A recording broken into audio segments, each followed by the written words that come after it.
लेकर हाजिर हूँ मैं अशोक कुमार अंज। तो आइए चलते हैं खबरों की ओर।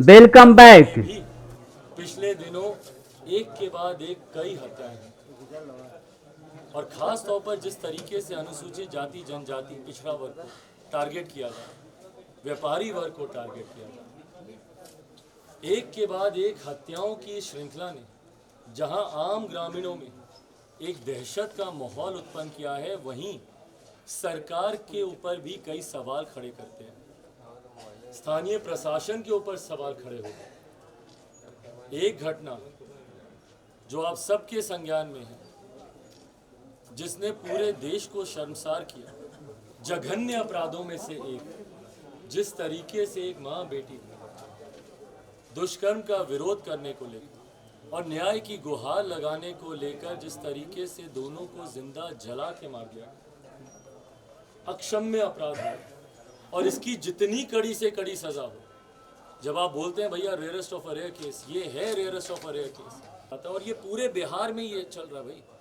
हम लोगों ने आरा में भी इसी तरीके की पदयात्रा की थी, इस तरीके की घटनाओं के खिलाफ। कल हम लोग बेगूसराय गए थे, वहाँ पे जिस तरीके से एक दलित महिला के साथ सामूहिक दुष्कर्म करके अर्धनग्न व्यवस्था में उसके शरीर को खेत में फेंक दिया, ये सामान्य घटना है। मानसिकता दिखा रही है भाई, अपराधियों की मानसिकता कितनी हैवानियत से भरी हुई होती जा रही है। क्यों? क्योंकि डर नहीं है प्रशासन, खौफ नहीं है सरकार। और डर और खौफ क्यों नहीं है? क्योंकि कोई कार्रवाई नहीं हो। और उनके समर्थन की वजह से ही बिहार में अपराध आज अपनी चरम सीमा पर बढ़ता था। अपराधियों के मन में खौफ ही नहीं है, डर ही नहीं है। प्रशासन के लोगों में उदासीन रवैया भैया। अपराध को घटे हुए दिनों दिन हफ्तों हफ्तों बीत जाते हैं। प्रशासन के लोग ना जाना जरूरी समझते हैं, ना परिवार से मिलना जरूरी समझते हैं, ना उन तथ्यों को, उन एविडेंसेस को सुरक्षित करना जरूरी समझते हैं। परिणाम स्वरूप एविडेंसेस डिस्ट्रॉय हो जाते हैं और कोर्ट में मैटर टिकता नहीं। और इसीलिए बिहार का कन्विक्शन रेट इतना लो। इन तमाम हत्याओं के जिम्मेदार मुख्यमंत्री नीतीश कुमार जी और उनकी खामोशी। और जिस तरीके से परिवार को भाई सरकार उनके साथ खड़ी होगी, परिवार को न्याय दिलाएगी। आज वो बच्ची सास में 5 दिन 6 दिन तक जिंदगी मौत से लड़ती रही, अंत में उसने दम तोड़ दिया। पर मुख्यमंत्री जी ने जाना जरूरी नहीं समझा। क्यों चुने फिर ऐसे मुख्यमंत्री को? आज ये आक्रोश आप देखिए भैया, जो जन सैलाब, कौन सा चुनाव हो रहा है यहाँ पे?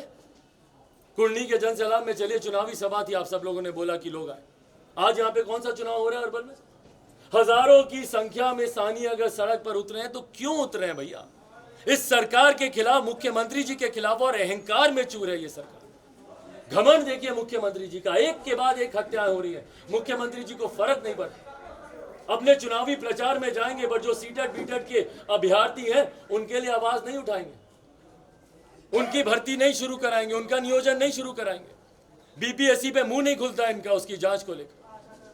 पासी समाज के लोग मरते रहे, ताड़ के पेड़ से गिर के मर जाए, खत्म हो जाए, मुख्यमंत्री जी को फर्क नहीं पड़ता। बिहार में हत्याएं होती जाए, व्यापारी बिहार छोड़ छोड़ के दूसरे प्रदेशों में चले जाएं, बिहार की अर्थव्यवस्था चकनाचूर हो जाए, पर मुख्यमंत्री नीतीश कुमार जी को फर्क नहीं पड़ता। घमंड में चूर है। क्यों? क्योंकि उनको लगता है ये दल नहीं तो उस दल की कृपा पे मुख्यमंत्री बनेंगे, उस दल की नहीं तो इस दल की कृपा पे मुख्यमंत्री बनेंगे। कृपा पे मुख्यमंत्री बनने के लिए आपको नहीं चुना, आपको तो खैर चुना भी नहीं था, दूसरों के आशीर्वाद पर आप मुख्यमंत्री बने हुए हैं। पर आने वाले दिनों में अगर मुख्यमंत्री जी ने इन घटनाओं को गंभीरता से नहीं लिया, इस पे कार्रवाई नहीं की, तो आज जनता सड़क पर उतर गई है। और जब जनता आती है तो बड़े बड़ों का सिंहासन डोलता है। बड़े बड़े शासकों का अहंकार नहीं रहा तो मुख्यमंत्री नीतीश कुमार जी का भी अहंकार अब टिकने वाला नहीं है। इसमें मेरे कहने की या मेरे गवाही देने की या मेरे वैलिडेशन की जरूरत ही कहां से पड़ती है? महिलाओं के साथ जिस तरीके से अपराध बढ़ा है, दुष्कर्म की घटनाएं छोटी छोटी बच्चियों के साथ, यार शर्म आनी चाहिए इन लोगों को। सबको फांसी पे टांगना चाहिए जो छोटी छोटी बच्चियों को बुरी नजर से देखते हैं, महिलाओं को बुरी नजर से देखते हैं।